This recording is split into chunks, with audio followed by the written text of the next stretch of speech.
Mga master, okay lang bang? Huwag niyong skip ang mga ad sa aking mga video kung okay lang mga master. Salamat sa solid na suporta po. Yon, what's up mga masters? Nandito na naman tayo sa panibagong araw, panibagong kabanata na naman ang pagsasama-samahan natin ngayon guys.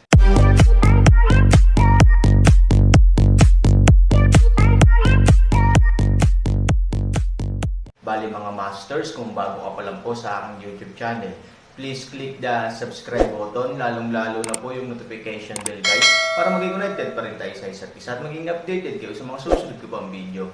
Bali mga masters, bago natin umpisahan ng kwento ay mag-shoutout po muna tayo para sa mga solid nating tagapakinig. Shoutout kay Vert Mahusay. Shoutout kay Rico Der. Yun na nga mga masters, no? Bali hindi na ito patagalin. In 3, 2, 1, let's go! Ang mga mata ay kasing liwanag ng tubig at hindi makita ang kahit kay titing na alon. Nang makitang itinaas ni Aaron ang kanyang mga mata at nakatingin sa kanila, malamig silang sumangot at hindi man lang naglagay ng Aaron sa kanilang mga mata. Ang mataas at mapagmataas na hitsura ng kanyang mga daliri sa paa ay ang una sa mundo upang maiwasan ang Buddha. Bagamat natakot ang sophomore, maganda ang kanyang profesional na etika. Kung siya ay may lakas ng loob, nais niyang makipag-ayos sa kabilang partido. Sa oras na ito, marahang hinayla ni Aaron si Shower, hindi mahalaga. Hayaan natin siya. Dahil doon, bahagyang sumando si Aaron, pinatigil ang waiter at panggalan sa kanyang gilid, at nagbigay daan sa isang pasilyo sa hagdan. Hindi malawak ang hagdanan. Ang konsesyon ni Han Sanchen at ng iba pa ay mas katulad ng isang uri ng pagpapatahimik kaysa isang angkop na konsesyon. Gayunpaman, hindi kinuha ng higanti ang pagiging magalang ng Aaron bilang isang bagay sa lahat. Sa halip, halos tumingin siya kay Aaron gamit ang kanyang ilong at mata. Siya ay kasing tangkad ng 250 at disdain sa Hum coldly, "Oh, sa tingin mo ba ako ay kasing laki ng iyong tubig monkeys? Maaari mo ba akong gawin, maaari akong manirahan sa koridor na ito." 3 straw bag. Naririnig ang galit na bulyo na ito. Maging ang mga sophomores na madalas na sumasali sa industriya ng serbisyo ay galit na galit. Kung tutuusin, ang higanteng dapat sana ay hindi nagbibigay daan. Ang mga tao ay mabait na sumusuko ng paraan. Dahil dito, siya hindi lamang hindi pinahahalagahan ito, ngunit din marahas na kumagat sa mga tao ito ay masyadong maraming, bumaba na muna tayo. Shit, bakit nauna ang hagdanan, bakit tayo ang nag-score ng first come first serve? Gayunpaman, nang bumaba ang kanyang boses, inilagay ng higanti doon ang kanyang malaking kamao sa kanyang palad at bahagyang hinimas ito. To tell you the truth, tinignan ni Panggalan ang poster niya at talagang hindi niya mapigil ang malunok. Ito ay, gayunpaman, ang Panggalan ay isang Earth Spirit Pearl kung tutuusin. Hindi siya nang ahas na magkamali sa harap ng Aaron, pero bakit hindi siya manggahas sa harap ng higanti, ang yabang. Galit na uminom ang Panggalan, at sa sumunod na segundo, na may kapangyarihan sa kanyang kamay, gusto niyang makipagkasundo sa higanti. Gayunpaman, bago siya makahakbang ng kalahating hakbang, bigla niyang nalaman na ang kanyang mga paa ay puno ng tingga, at ito ay mahirap maglakad. Sa pagbabalik tanaw, hinawakan ni Aaron ang kanyang paa sa ere, sa pagkakataong ito ay sumama ako kay Suyan, hindi ba't madaling magdagdag ng gulo sa mga tao, hindi ko nais na, binubuli kami ng iba. Hindi nakayanan ni Panggalan ang walang pangalang apoy at sinabing nanlulumo. Umiling pa rin si Aaron. Napatingin si Panggalan sa sala sa unang palapag, marami na ang nakakita nito dahil sa paggalaw dito. Kung nakilala nila ito, mawawala ang kanilang mukha, galit na galit ako sa iyo. Gayunpaman, halos sa oras na ito, na may banayad na ubo, isang mahinang aroma ang dahan-daang dumating mula sa itaas na palapag, Fat Army. Marahan siyang uminom at dahan-daang ibinaba ang isang grupo ng mga tao mula sa ikatlong palapag. Gayunpaman, maganda at mayaman ang suot niya, at mukhang napakabayani. Sa oras na ito, marahan niyang niyugyug ang isang pamaypay sa kanyang kamay, anong problema sa maingay? Young Master. Ang matabang mountain giant ay agad na naging matalino nang makita niya ang Young Master, na may bahagyang magalang na postera. Young Master, hindi kami nakikigulo. Kami na ang bahala sa order. Sa ilalim ng higanti, kinusat ng manipis na unggoy ang maliliit na mata ng multo at malamig na ngumiti, pangunahan ang order. Malamig na sinulyapan niyang Master Leo ang dalawang tao, at pagkatapos ay itinoon niya ang kanyang mga mata kay Aaron at sa iba pa. Halos lahat ng mata niya ay mayabang and disdainful. What's good for order? He smiled darkly. Sa Juying Pavilion, kung normal lang, hindi ko sasabihin, ngunit ngayon, kapag nagpakasal ang pamilya Fang at dumating ang mga bisita, ang Juying Pavilion na ito ay natural na lugar para sa mga bisita ng pamilya Fang, since it's a place of courtesy. Natural, it's not usual, any dog can live here. Malamig na ngumiti ang payat na unggoy at tumingin kay Aaron. Tama ba ko? Nasaan ang pusa, o aso? Mga master, okay lang bang? Huwag niyong skip ang mga ad sa aking mga video kung okay lang mga master. Salamat sa solid na suporta po. Nang marinig ito, ang pangolin ay sumugod upang makipagtalo sa kanya sa lugar, ngunit hinawakan ng Aaron sa oras na ito. Nagmamadaling sinabi ng waiter, sabihin mo, bisita rin ni Fang ang dalawang ito. Ngayon lang, paulit-ulit na sinabi ng katulong ng pamilya ni Fang sa mga maliliit na bisita rin sila ni Fang at hayaan ang maliliit na magkaroon ng magandang kaayusan sa buhay, this be a cat and dog. Lolo ang tawag mo sa akin. Lolo mo ba ako? Tumikim ang higanti. Walang imik ang waiter, hahaha. Agad na nagtawanan ang isang grupo ng mga tao. Malamig na tumawa ang duwende na parang unggoy at sinabing, waiter ang waiter, kaya pwede ka lang maging waiter ng tindahan sa buong buhay mo. Sa IQ mo, wala ka nang magagawa. Ang mga bisita ng pangil ang pamilya ay nahahati din sa 3, 6 at 9 na baitang. Ang ilan ay panauhing pandangal, habang ang iba, regular guest lang ito sa table sa labas ng court. Ano ang ibig mong sabihin? Hindi maintindihan ng waiter, sa 3 at 4 na palapag, natural kang nakatira sa mga bisita ng pamilya Fang. Sa 2 palapag, natural kang nakatira sa bahay. Tungkol naman sa umaagos na tubig. Pag-usapan natin ito, nagkatinginan ang payat na unggoy at ang higanti at nag-uuyam sa isa't isa, ang mga pasahero sa daloy ay natural na hindi karapat-dapat na manirahan sa 2 palapag. Tumikim ang higanti, ngunit sa English Pavilion, walang matitirhan maliban sa 2, 3 at 4 na palapag. Ang walang magawa at nalulumbay na paraan ni Shower, bastard. Sa oras na ito, narinig ng payat na unggoy ang pagsasalita at galit na sumigaw, bakit walang matitirhan? Ano ang itinatago mo sa kulungan ng kabayo at kahoy na panggatong sa Yingay?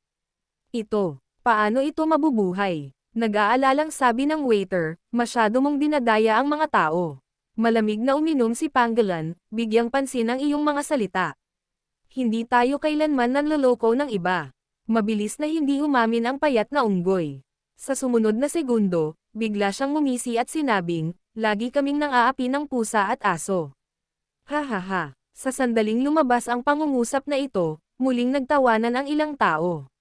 Sinubukan ni Aaron ang kanyang makakaya na hawakan ang pangolin. Sa oras na ito, ang kanyang mga mata ay walang intensyon na iwan ang isang lalaki sa likuran ni Mr. Leo. Bagamat hindi niya makita ang kanyang hitsura, nakilala siya ni Aaron mula sa puting benda sa kanyang katawan, dumating kami sa kasal kasama ang mga tao. Huwag masyadong pangit, malumanay na sinabi ni Aaron sa pangolin, at pagkatapos ay tumingin sa waiter, ang silid na panggatong ay ang silid na panggatong, maliit na pangalawang kapatid, mangyaring manguna.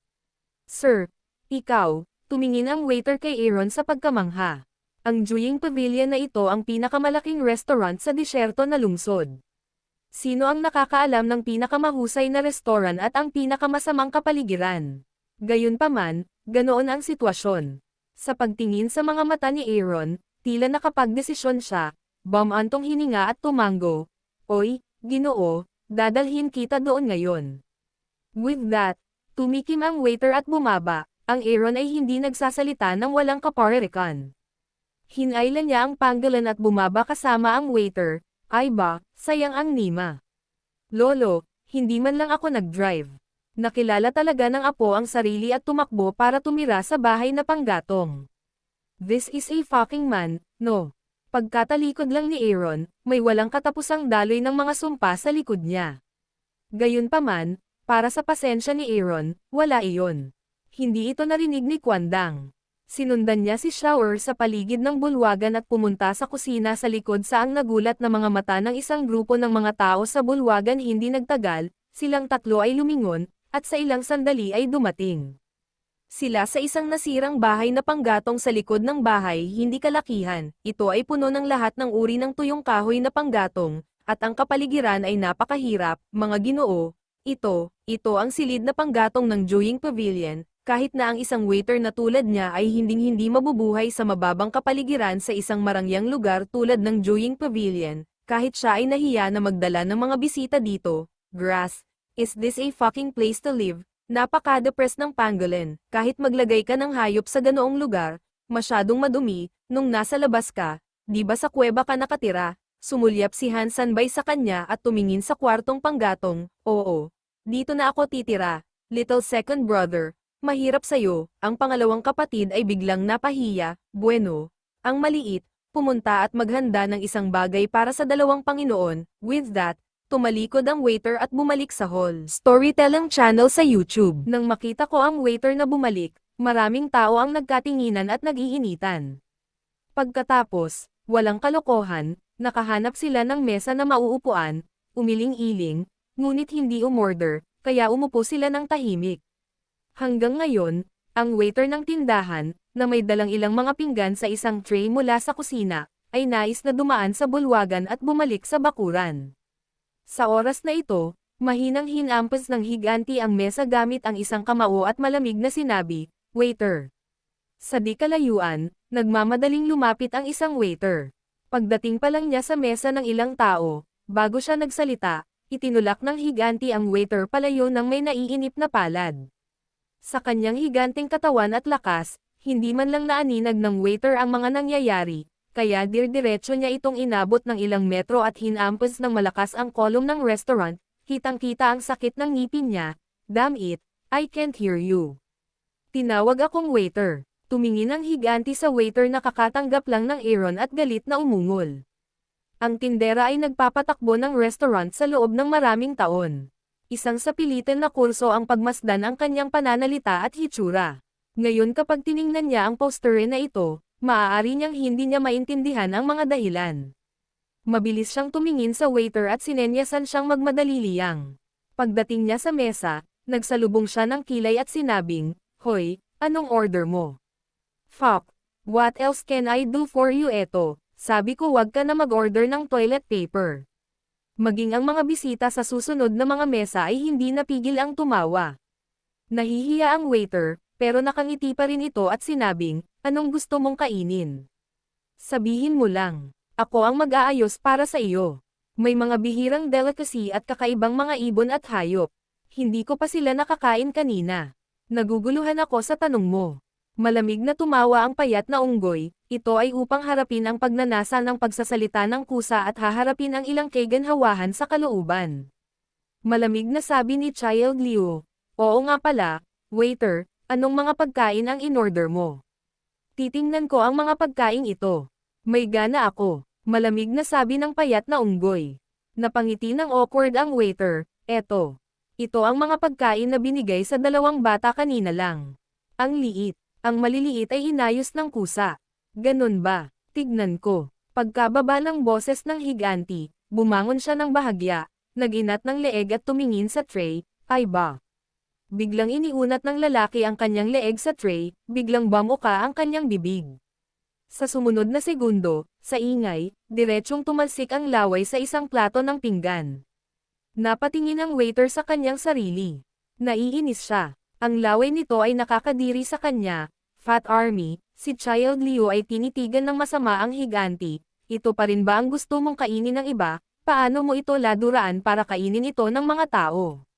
"Fat Jun, hindi naman sa hindi kita tinutulungan. To tell you the truth, you're disgusting. Tignan mo nga yung laway na yan. Nakakadiri sa lumang plema." Hindi nasisiyahang sumigaw ang payat na unggoy sa mga oras na ito. Nang marinig ng higanti ang talumpati, naramdaman niya ang kanyang malaking bilog na ulo at ngumiti. "I'm sorry, I'm wrong."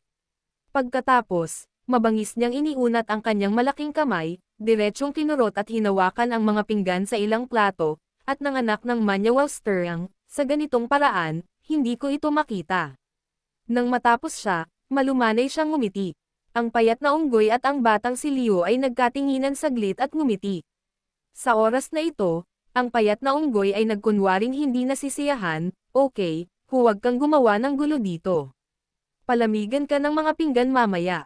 Waiter, magpadala ka muna ng pagkain. Order na tayo mamaya. Halos gamulong na ang tiyan ng waiter. Paano ko maibibigay ang bagay na ito sa mga tao? Hilingin sa iyo na ipadala ito, ipadala mo ito.